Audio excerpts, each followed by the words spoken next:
Hi everybody, it's Robert Earl out here at the Eco Ranch in far west Texas on a windy day, as I'm sure you can hear. Thought I would do a real quick, let's call this part four to growing moringas. And if some of you have just arrived here at this video because you searched moringa trees, stay, because I'm going to give you some really good information that is not anecdotal. So, I'm standing here in front of our little moringa forest. Remember, these trees, I'm going to get back here, I know the wind's there. Remember, these trees were planted as seeds on May the 2nd. We're in the desert, we've got poor soil, we don't have a lot of water, but I have enough wastewater for them. May 2nd, Debbie and I have been eating regularly every day. We've been eating a minimum of a half a cup between the two of us of moringa leaves for the last over 2 weeks, and we still have plenty of leaves. We're just harvesting from the bottom right now. Also in front of me, I don't know that you can see, but in front of me are, now these are 12, and then there's two that are very small there. They were attacked by two or three, I think there were three, of some sort of an albino cricket that almost destroyed them. So I've got two that are really dwarfed out. I've got 12 that are doing well here. I've got 5 right in front of us here that are doing well. I've got 5 more that you can't see behind you. And off to the side where I'm pointing, I know the wind's there. I've got about 15 there and 50 planted over here, as well as another 60 planted for an upcoming festival we have here in Terlingua. I believe it's a weekend of October 24th called the Green Scene. The Green Scene is just what it talks about. Green, sustainable living is discussed and celebrated, and I'm going to be a part of that this year with having a booth for moringas, and I'm going to do a demonstration about the health benefits of the moringa, which is what we're going to discuss right now in this video. And I'm going to go out of the wind so you can hear me, but we're going to discuss the health benefits that I've seen of the moringa, and we're going to talk a little bit about that old saying that the most evangelical are the recently converted. Get into that in just a minute. Let's switch gears and get on. Now, the advantage to what we're going to do here, what I'm going to tell you here, is I just said that there is no one more evangelical than the recently converted. That's an old saying, and I don't know where I heard it from. I know that I heard it from a Christian, I know that, but there's no one more evangelical than the recently converted. So if you've come here after searching for moringa trees, found my videos and said, well, let me look at this one. You have seen all those people with their little tiny trees about that tall, happy smiling faces showing you the same graphic about how moringa has more potassium than a banana and more iron than spinach and more calcium than milk. And that's true, ounce for ounce, magic words, ounce for ounce, there's more. Now, that means you gotta eat a lot. It's a vegetable. You gotta eat a lot, or you gotta drink a lot of powder, or sprinkle a lot of powder on your food. But ounce for ounce, it does have all those benefits. Plus one, you buy milk from the store, somebody's had to own the cow, milk the cow, and transport the milk as well as the feed and all that to the cow. You buy a banana, the little Chiquita banana lady is on a boat somewhere. I'm Chiquita Banana, and I'm here to say that I'm making a carbon footprint that is in the way. There's too many resources that I'm burning today to bring these bananas to your house to eat. Yo, boy, you can cut that out if you want. That was horrible. But you get the point. Somebody is transporting or growing the foods for you. You can grow moringa yourself, and that's the advantage to it. If you're not growing it yourself, you can find moringa in your area, or you can grow it yourself, unlike you cannot grow a milk cow in your apartment. You maybe can grow bananas in your apartment, but you can't grow acai berry or goji berries or any of those other trendy foods. Moringa you can. You can have 2 or 3 little planters about that big, with moringa trees, and they can feed 2 people very comfortably. Now that's your biggest advantage, I think. That and the fact that as a superfood, as something that you can that is going to help you nutritionally, you don't have to pay an upline or have a downline or worry about inviting everybody you know to a party so that you can try to sell them on buying Zerzia brand Moringa powder or whatever the hell they call it, or Ossia berry, or. All these superfoods have gotten into that direct marketing thing that drive the prices up and do very little to help anybody, except really get you in a position where you either get mad at the product, at the plant, the superfood, which you shouldn't get mad at the superfood, but you get mad because there's always some clown trying to invite you to a party for it, or you're paying so much because of the upline, downline, sideways lines that when money gets tight, it's the first thing you drop, and it should be the last thing you drop, but I can't blame you because it's overpriced. Grow your own, get it locally, and it's not a problem. And you eat the leaves. We eat the leaves regularly. Debbie and I have eaten, as I said, we've eaten about a half a cup. Get that fly. We've eaten about a half a cup of leaves between the two of us for going on 3 weeks now. I've noticed benefits, and I'm going to get into those benefits in a minute. But I do want to tell you a couple of things. You know, the Japanese, they eat better and healthier than we do in America. Now, they also spend 40% of their income on food, and we don't. And we don't because of subsidies and because of prepared foods. So many subsidies on corn, sugar, and wheat products that the prices are artificially low. That's why you go into a fast food restaurant, for example, and this was done in a documentary, a family of 4, they were Hispanics, and I forget what kind of work they did, but they were in Los Angeles area because it was discussing that area. Family of 4, mommy and daddy worked very, very hard for nominal wage jobs, and it was cheaper for them to go into the dollar menu at the fast food restaurant and feed the family than it would have been to buy just the side dish broccoli for that family to eat and be healthy. Something's drastically wrong with that. But Moringa can solve that issue by giving you a nutritious food to eat, and it's being utilized all through Africa and some parts of Asia, much of Asia, because Moringa itself comes from the Himalaya mountains. Being incorporated throughout those areas to help stave off malnutrition and to increase nutrition. Now, we're going to have to change the way we eat in America, or we just are not going to be healthy, and we're going to have to probably up the percentage of money we spend on food to maybe 20-25%. But the Japanese pay 40, so we're still in good shape. So direct marketing and multi-level marketing destroys the appeal through product fatigue or through the excessive marketing and, of course, the price. So the next big thing becomes yesterday's news, and they're on to the next big thing, and so it goes and so it goes.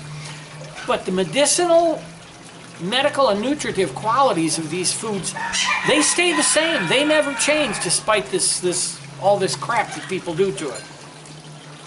But it's the multi-level marketing and the inherent scarcity and labor intensity of things like, you know, goji berries, blue-green algae, pomegranate, spirulina, which is also blue-green algae, acacia, seaweed, wheatgrass, yuza, other grapefruits, goji berries, agave, asparagus, avocado, barley, blueberries, chia seed, remember that one? Coconut, fish oil, which is only cod liver oil for crying out loud, ginger, green tea, cranberries, kale, quinoa. They take these things, they take the inherent scarcity anyway and the labor intensity of producing them, and they drive the price up. And by driving the price up, this makes the superfoods the first thing we eliminate when money gets tight, and that's a shame. You don't have to do that with Moringa because you can grow it yourself. You can eat the leaves directly. You don't have to process them. You certainly can dry them and make a powder out of them, which is extremely easy. Debbie and I are going to do it here with a spice mill and a sieve. In fact, the sieve's right here. A sieve like this and a spice mill. You run the dried leaves that you have just dried on a countertop or put them inside your oven with the oven off until they dry up completely, 2 or 3 days. Run them through the spice mill, then run what's in the spice mill through this. You have your own powder. Oh, sure, it takes a little bit of work. Let me get into the health benefits of Moringa that Debbie and I directly have experienced, that we have found directly from using Moringa. It's not anecdotal. It's not something that us being newly evangelized have gone out and taken our little tiny tree and a graphic and shown you somebody else's graphic. This is what we've seen over the last 3 weeks. I'm going to go right from here. The number one benefit of Moringa, it's mood leveling. Now this might be because it evens the blood sugar levels and calms you down because you don't have those peaks and valleys where you're way up here and then we're down here. Levels it off. That we've noticed. It controls your appetite, and I've got a huge appetite, and I always have. I find that I cannot eat, never mind not wanting to, I cannot eat as much as I used to when we incorporate the Moringa into our diet, and it's at least 2 meals a day that it's in. We only eat like 2 meals a day anyway, so it's in both. The appetite, and I mean seriously, controls the appetite. I've never had anything control my appetite. Placebos don't work on me. I know the winds come up. I hope you're not hearing that. One thing that I noticed that it does is that I have used alcohol. I like to drink anyway, but I've used alcohol to control my arthritis pain in the evening for many, many years since I first started getting arthritis. And I've done that because I was taking naprosyn, wear away your stomach lining. So I thought, well, let me have a couple of drinks. Well, the problem with drinks is like the problem with any drug, illegal or legal. To get the same effect, you increase and increase and increase. And I found I was drinking a little bit more alcohol daily than I wanted. But every time I said I was going to cut back, I couldn't. I'm not an alcoholic. That's not where I'm going. Where I'm going is that I just couldn't because I craved it. I had to have it. Eating Moringa enabled me, first of all, to control wanting that, and second of all, when I slipped up and I found myself reaching for a beer or a mixed drink, or to mix a mixed drink, wait a minute, I don't really need this. And I went and drank something healthy. I don't know what it's doing, somebody else can tell you that, but I know that it enabled me, although I did want to cut back on the amount of alcohol. I don't have a drinking problem, but I was up to drinking, but enabled me to cut back. Now I drink 1, maybe 2 a day. That's it. And I've done that since I was 17 years old as a part of my health regime because I'd read that alcohol and some of the products in it on a very limited level are helpful. It enables me to stay at that level. Now, outside of erectile dysfunction, this is something that people do not ever talk about, but everybody seems to have a problem with. And that is your stool consistency. How many people are going to talk about that on YouTube, huh? Eating Moringa balances, and balances is the correct word, balances the consistency of your stool. In other words, if you are a person who is constipated and have constipation issues, or periodically gets constipated enough where you have Docalax or whatever in your glove compartment, in your medicine cabinet, flies back, it will take and soften that stool down. Or if you have a problem with diarrhea, or what is this, irritable bowel, which is different than diarrhea, I guess.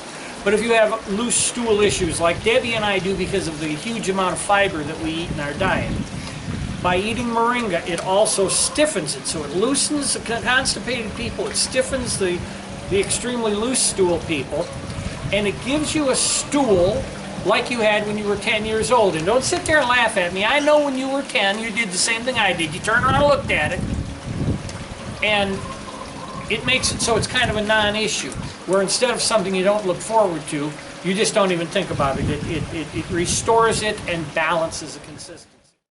Now, let's talk about that other thing, that the second worst thing that people don't like to talk about. If you're having erectile dysfunction issues, it will help with that. Don't ask me how, it just does. It also increases your libido. Don't ask me how. Maybe by balancing your blood sugar, it's doing all those things. But it does balance that out. And I think that's a good thing, because it just kind of levels us off to maybe the way nature designed us to be, as opposed to the way our unhealthy diet has made us. Now, I've definitely noticed that as far as arthritic pain, It definitely helps with that. It is a proven analgesic and anti-inflammatory. That much I know from the anecdotal evidence.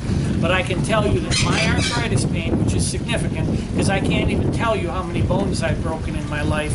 I know I could sit here and name off 25 right now and I wouldn't hit them all. And every one of those bones reminds me when the weather changes. Plus the overuse, osteoarthritis. It virtually, I don't want to say it eliminates it, but it virtually eliminated it. That's just on its own is tremendous. It also increased our energy levels and it balanced our energy levels. So Debbie and I don't have those peaks and valleys. For example, being older, we start off great guns in the morning and then fall down around lunchtime. Able to maintain that until about 4 o'clock in the afternoon, which is enough time for me. It's, you know, I'm done by 4 in the afternoon. And it keeps my energy level balanced. Instead of peaks and valleys, it just kind of slows down like that, which is nice. Now, Moringa oil. I bought Moringa oil from another source. We don't have any seeds yet. I tried to get a good source. I think I did. But we got Moringa oil. Now, we've eaten it. We've cooked with it. We've used it in salad dressing. Now, if you use it in salad dressing, it makes the dressing a little thin. It isn't as thick as a normal oil is, but it's a fine cooking oil. We've also used it as a topical, and it seems to have antibiotic qualities. I've had a few sores on the back of my neck from sweat and bacteria and the dust that's always in the air here. It seems to, by using it as a topical on the back of my neck, it seems to have taken care of that. You may have seen in some of our previous videos, we still have some of our hairless dogs here. I think we've got 2 hairless dogs left. And one of these loves to sit in the sun, and I can't keep her out of the sun, so she's developing precancerous spots. Undoubtedly, that's what will kill her in time. But by rubbing Moringa oil on those precancerous spots, we've actually been drying those spots up, and it protects and softens the skin. Really seems to be very good as a topical. So it's an analgesic topical as well as an antibiotic topical. So those are what we've noticed just in our short time with the tree. There'll be more. I'm going to have a couple more videos on growing the Moringa tree. Specifically, I want to continue this series. There'll be 1 or 2 more until we get through winter. Then I want to see how my trees overwinter, because we're in zone 8B, and they actually are recommended to grow in zone 9 and higher. So in 8B, we're subject to what they call a Siberian Express, just bombing the heck out of us, dropping our temperature down. 1 year when we were here, it dropped it down below 10 degrees, which killed off all the eucalyptus trees in the area. That would kill off Moringa, but they can handle the high 20s to the mid 20s just fine, and we don't seem to get colder weather than that unless everything's just right. So we'll do a follow-up then. I hope I've helped you with the nutritional benefits of the Moringa. This is not anecdotal. It's what I've experienced, what we've experienced.